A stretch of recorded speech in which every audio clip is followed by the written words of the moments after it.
Hello, this lecture is on Palestine before 1948. The United Nations released this report on the issue of Palestine in late November 1947. The report stipulated the partition of Palestine into two states, an Arab state and a Jewish state. The next step was the motion going to the United Nations General Assembly for a vote. In the General Assembly, 33 voted in favor, 13 against, and 10 in abstention. Jewish leaders celebrated, but Arab leaders raged. Once again, Arab politicians rejected a two-state solution. Palestine was a region within a larger geographical area that included Syria and Lebanon. Never governed as a distinct unity, it was not even a province of the Ottoman Empire. The concept of nationalism was meaningless for late 19th century Arab inhabitants. Certainly, there was no hint of a separate Palestinian Arab nationalism. The less than 500,000 Arabs living there were mostly poor, illiterate farmers. Avoiding pogroms and religious discrimination, thousands of Jews left Europe and went to Palestine in the 1880s, adding to the small population of Jews whose families had lived there for centuries. Initially from the Arab Peninsula, some of the Palestinian Jews were survivors of Muhammad's command, never do two religions exist in Arabia. Given this strong Muslim position, it seemed an impossible dream to expect that the Arabs would allow the rise of a thriving Jewish presence in Palestine. Scholars point out that when European Jews began to settle in Palestine, there was no displacement of local Arabs by conquest.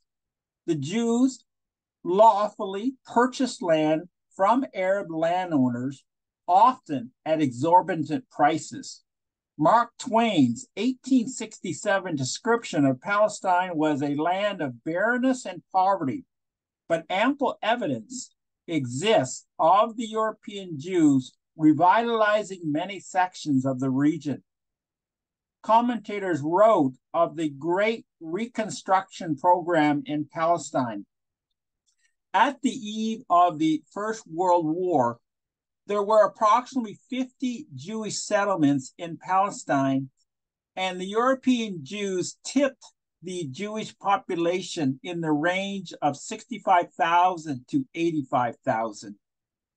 During World War I, the British gave Arab leaders the impression of future support for Arab independence in Palestine if the leaders sided with Britain against the Ottoman Empire. But the British also reached out to the Jews. As the British forces engaged the Turkish army in Palestine, British Foreign Secretary Arthur James Balfour wrote, "His Majesty's government view with favor the establishment in Palestine of a national home for the Jewish people, and will use their best endeavors to facilitate the achievement of this object." The date of Lord Balfour's letter was November 2nd, 1917, before the British had even gained possession of Palestine. Arabs viewed the Zionist statement as nothing less than British betrayal. For some, Balfour's statement was beyond mere political rhetoric. It was the hand of God writing a warrant for his people. Soon after the Balfour Declaration, British military forces took possession of Palestine when the Palestinian Arabs still supported the Muslim Ottoman Empire in its war against the Christian Allied powers. The spoils of victory, including Britain formalizing its control of Palestine in 1922 with a League of Nations mandate.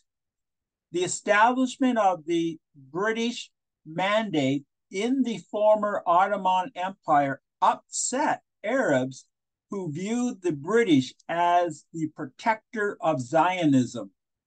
A serious problem for the Arabs was the text of the Palestine Mandate that approved the Balfour Declaration and recognized the historical connection of the Jewish people with Palestine to the grounds for reconstructing their national home in that country. Palestinian Jews looked forward to political independence, and they had an advantage in a formal international sense. As stated in the Palestine Mandate document, the Jewish Agency was the public body whose purpose was to cooperate with British officials in such economic, social, and other matters as may affect the establishment of the Jewish national home. Article 6 of the mandate stated that the British were to facilitate Jewish immigration to Palestine. Notably absent from the mandate document was the word Arab. Of the Jews, the highest concentration resided in Jerusalem. The British census of 1922 recorded close to 34,000 Jews and 28,000 Arabs living in Jerusalem proper. Despite Arab opposition to the Zionists, the leading Arab families sold land to the Jews up until 1947. The mandate period witnessed the economic rise of the Jewish communities, far outpacing Arab development that lacked the democratic governing institutions of the Jews. The Jews founded their first university, Hebrew University of Jerusalem, in 1925, whereas it was decades before the Palestinian Arabs established their first university. As the Jews increased their land holdings and economic fortunes, there was deadly Arab-Jewish conflict, with the worst episodes in the years 1919 to 1921, also 1929, and 1933, and then from 1936 to 1939. Jewish defense was the mission of the clandestine organization Haganah, created in 1921. Other smaller groups of Palestinian Jews responded more forcefully to Arab hostility. In 1931, a small group claiming that the Jewish Agency was too accommodating to British officials formed a separate military arm, the Irgun. Despite what the Palestine Mandate stated, successive British administrations in Palestine viewed the Zionism of the Balfour Declaration as a monumental error that muddied the waters between Britain and the Arab world. The British attempted the impossible feat of balancing the causes of the Arabs and Jews, including a 1937 Royal Commission headed by Lord Peel that recommended partition of Palestine, with the Jews getting 20% of the land, the Arabs receiving 70%, and the remaining 10% retained by the British. Arab leaders soundly rejected this two-state solution. With a world war on the horizon, the British made efforts to appease the Arabs at the expense of Palestinian Jews.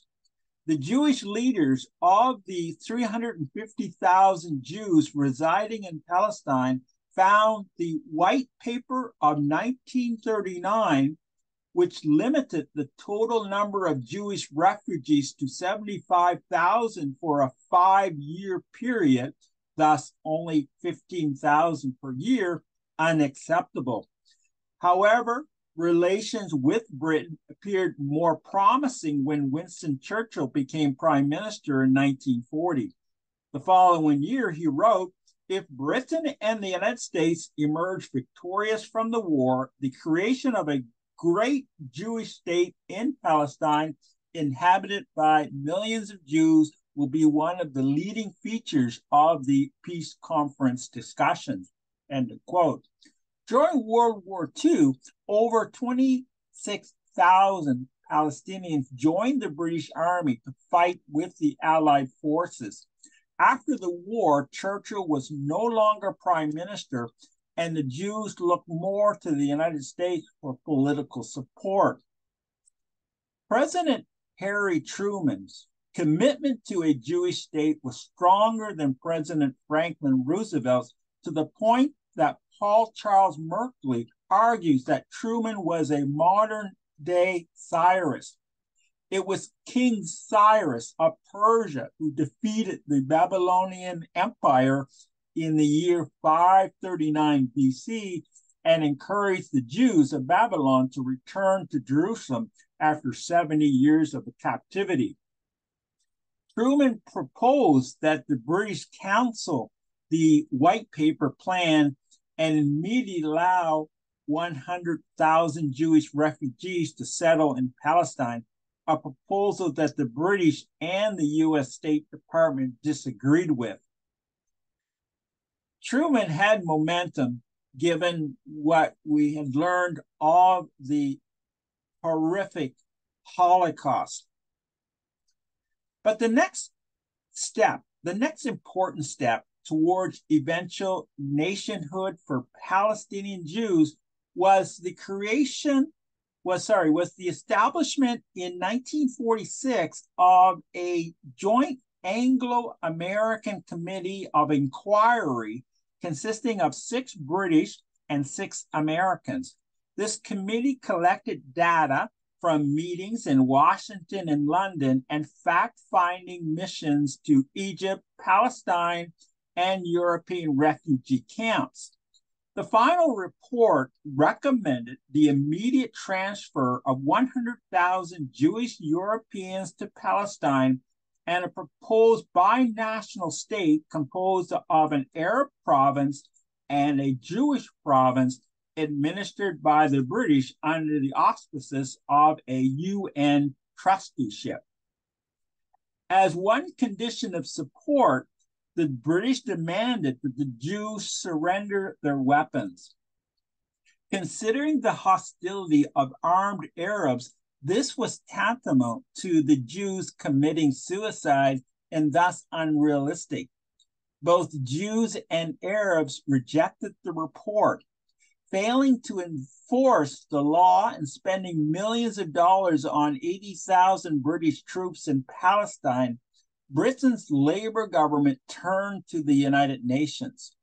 There were 5 Arab members of the United Nations, and each opposed any plan of dividing Palestine and admitting more Jews to the region. For the Arabs, the 600,000 Jews already there were too many. In April 1947, the UN agreed to further study the problem. The United Nations Special Committee on Palestine, composed of 11 neutral member nations, began with the basic outline that division of Palestine between the Palestinian Jews and the Palestinian Arabs was the best option.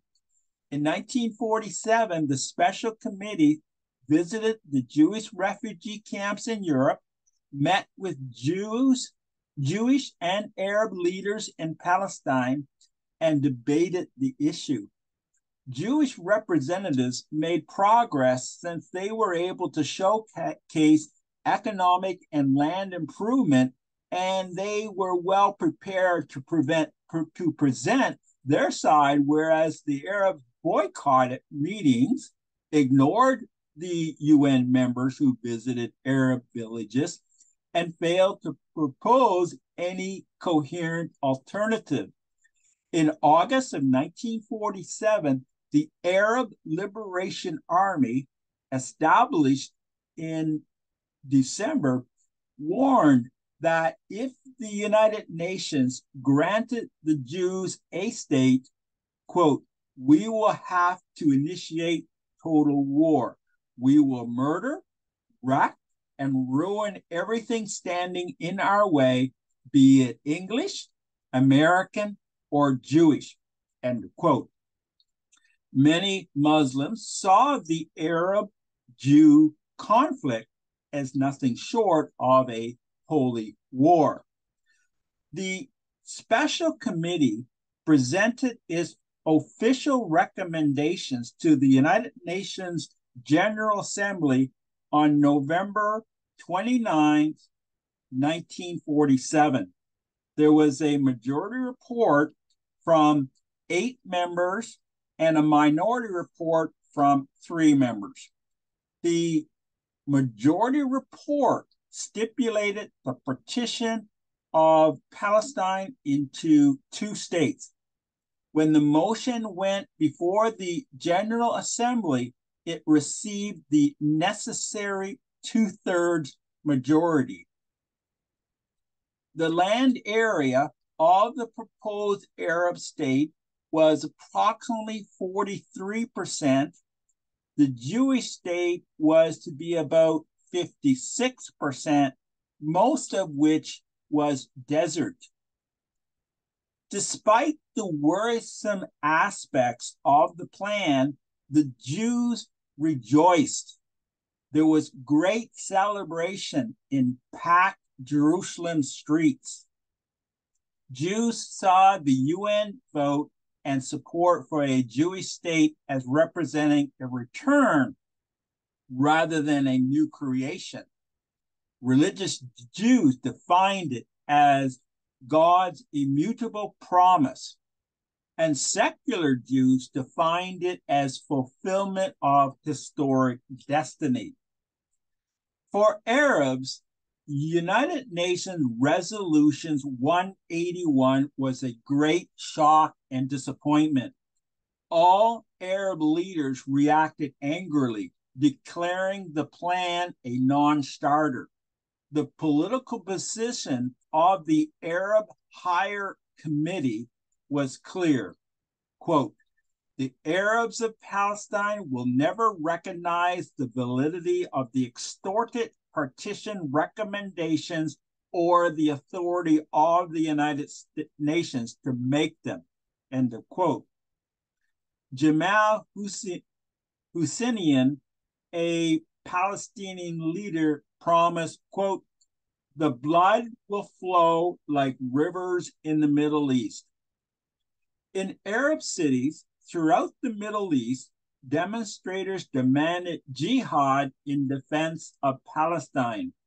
For example, the Syrian Muslim Brotherhood announced that the battle represented either, quote, life or death to a nation of 70 million souls whom the vilest, the most corrupt, tricky, and destructive people wish to conquer and displace, end of quote. In time, the Arabs would respond with their military forces. Thank you.